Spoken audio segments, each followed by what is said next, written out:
You can check using a center, making sure that the boring bar is at the same height. And because pipe is uneven, you want to take a cut off the outside here.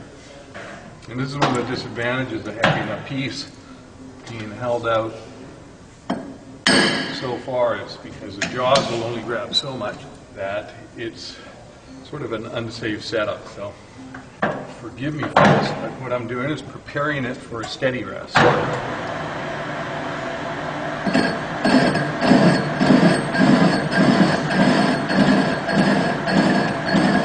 what I'm going to watch for is to make sure it doesn't move, doesn't come out of alignment. And I'm just going to take a light cut off the outside. I've got slow RPM to reduce the vibration because I want a smooth finish, because my steady rest has got roller bearings on it.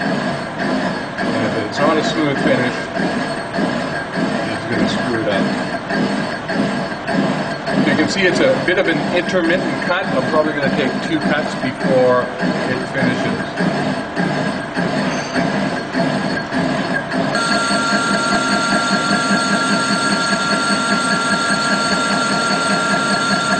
I'm not so concerned about the outside diameter on this pipe, but what we want to do is get a good cleanup, and I think I'm going to have to take one more cut. Before I continue on, I think I'm going to turn the front face and turn the outside of that for the first 1.5 inches also. What I'm going to have to do is flip this around and set it up in the chuck, and I want to move it out, so that's just one of the things I think I'm going to do here. So I've got a bit of rust on the surface here still, and that's going to adversely affect the roller. So I'm going to take one more cut. But I think what I'll do is I'll take a cut from the front of this and see if it'll carry through. I'm hoping it doesn't move on me. If it does, I'm going to have to reset it up. But I have a pretty good surface here to do that.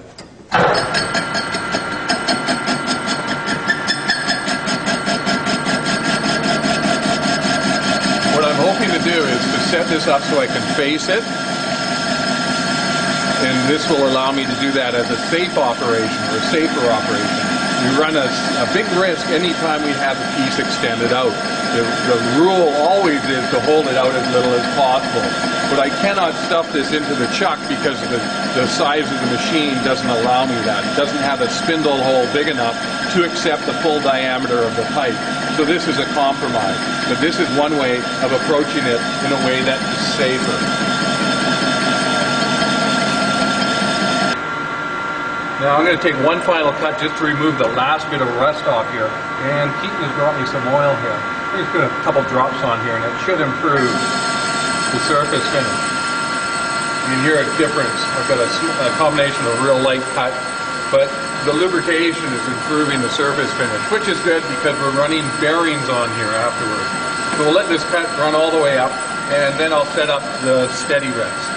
I'm just going to finish my cut up here, and it looks like I've got a pretty good surface, something we can work with.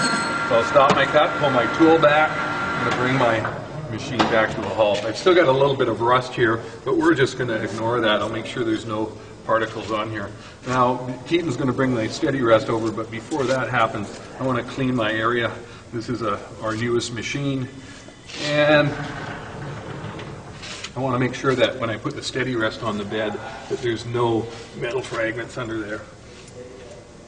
Okay, thanks, Keaton. So I'm just going to tighten down the steady rest. I've got it back a couple inches here, and that's secure. And now I'm just going to gently approach the rollers, making sure they're clean, and just touch them lightly against my workpiece. Just a little bit here.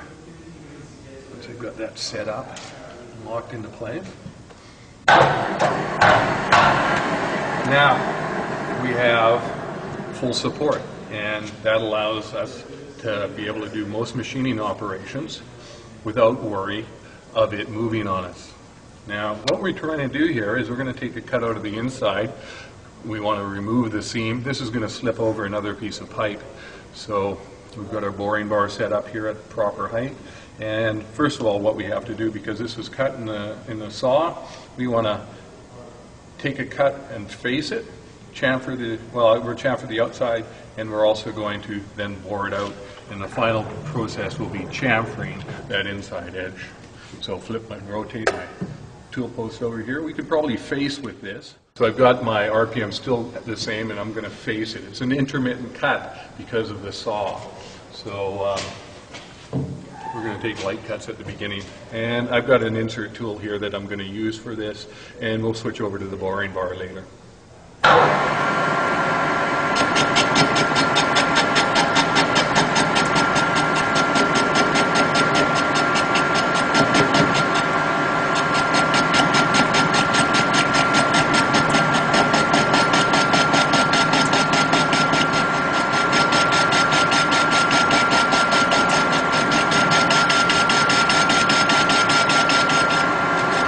One thing I'm concerned about is my chips falling into the rollers of my steady rest, because it will leave a horrible mark here. So that's why I set up with my rollers all the way back. This one's not rolling, so I'm just going to tighten it up a bit, make sure there's even pressure on that.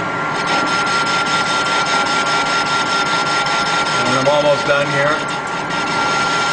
There's my full cut. Nice smooth finish. Check, and I think I'll just take one bit more. There's a bit of saw mark still on the other side here. Final cut.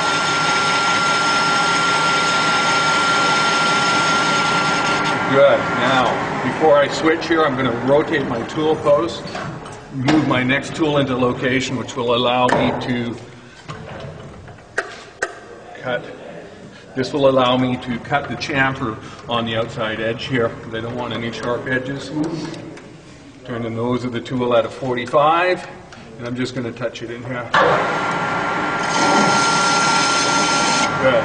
Or the 16th of an inch. Now that sets me up for boring. I'm going to rotate that into position and lock the toolbar here. I'm just going to run it through here to the very end.